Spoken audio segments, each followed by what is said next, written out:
Hoy vamos a hablar sobre residencia fiscal.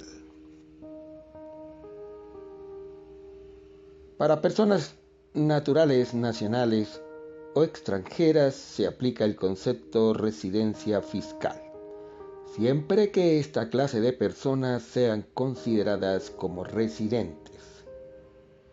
Si eso es así, entonces están obligadas a declarar el patrimonio y las rentas obtenidas en Colombia como en el exterior.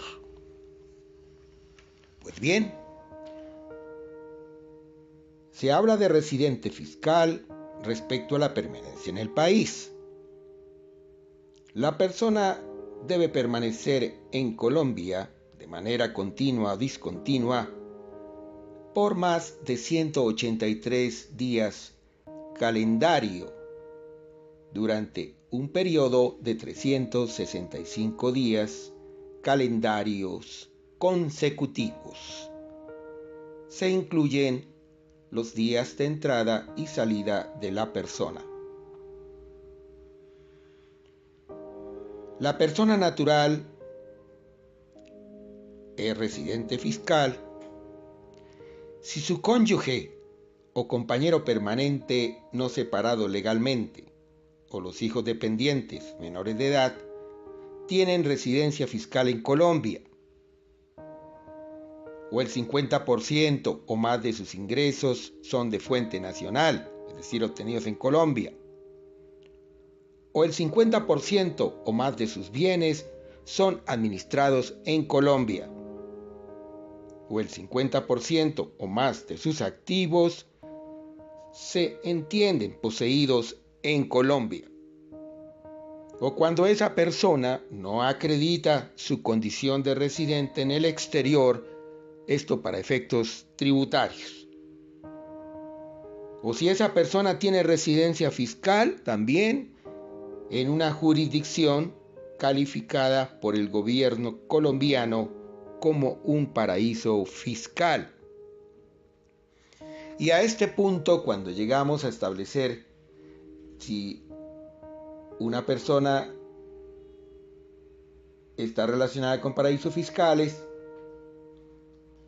hay que observar el decreto 1966 de 2014. Ese decreto fue modificado por el decreto 2095 del mismo año, 2014, aunque también fue incorporado, lógicamente, el decreto único reglamentario 1625 de octubre 11 de 2016 en los artículos 1.2, .2, .5.1,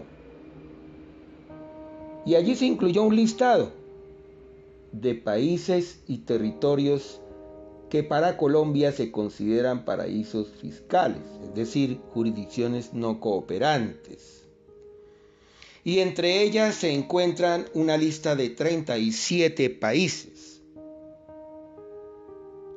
Ellos son Antigua y Barbuda, Archipiélago de Svalbard, Colectividad Territorial de San Pedro y Miguelón, Estado de Brunei Darussalam, Estado de Kuwait, Estado de Qatar, Estado Independiente de Samoa Occidental, Granada, Hong Kong, Isla Kesh, Islas Cook, Islas Pitcairn, Henderson, Duchy y Oano, Isla Salomón, Labuan, Macao, Mancomunidad de Dominica, Mancomunidad de las Bahamas, Reino de Bahrein, Reino Hashemí de Jordania,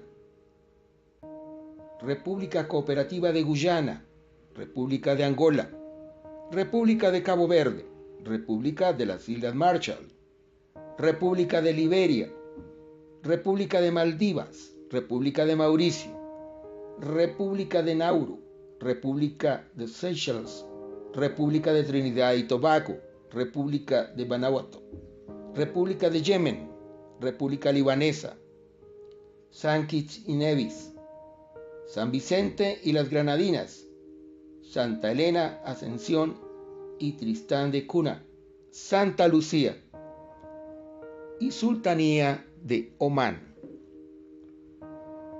Panamá está en veremos aún. Pero bien,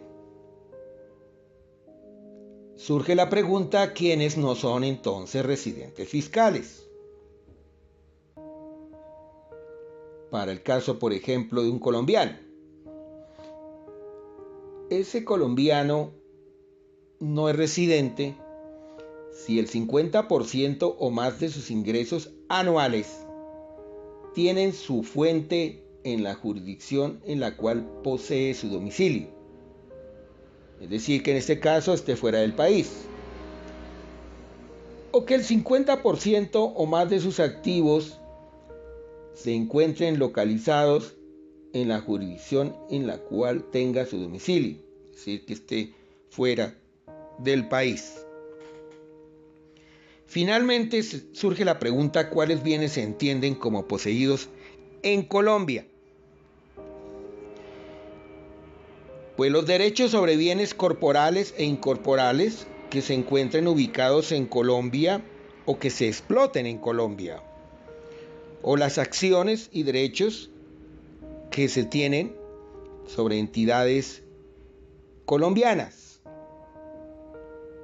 las acciones y derechos sociales de colombianos residentes en entidades que a su vez tengan negocios o inversiones aquí en Colombia, los derechos de crédito, siempre y cuando el deudor sea residente o tenga domicilio en Colombia, los fondos del exterior que estén vinculados al giro ordinario de los negocios del contribuyente en Colombia, además de todos los activos en tránsito. Y en contraste, ¿qué bienes no se entienden como poseídos en el país, en Colombia? Pues los créditos a corto plazo, siempre y cuando se hayan originado con motivo de importación de mercancías o por sobregiros o descubiertos bancarios. También los créditos, cuyo propósito sea la financiación o prefinanciación de exportaciones. Los créditos que se obtengan del exterior por parte de corporaciones y cooperativas financieras, Bancolder, Finagro, Findeter y los bancos. Los créditos que se utilicen para operaciones de comercio exterior, si se hacen por intermedio de corporaciones financieras y por bancos. Los bonos u otros títulos de deuda que hayan sido emitidos por un emisor colombiano y que sean transados en el exterior. Y finalmente los créditos transitorios originados en la importación de mercancías o en sobregiros o descubiertos bancarios. Igualmente, pues, para no alargar tanto, hay ingresos que se consideran de fuente nacional, hay ingresos que son considerados que no son de fuente nacional, y esto está pues establecido en los artículos 24 y 25 del Estatuto Tributario para no alargar tanto el tema.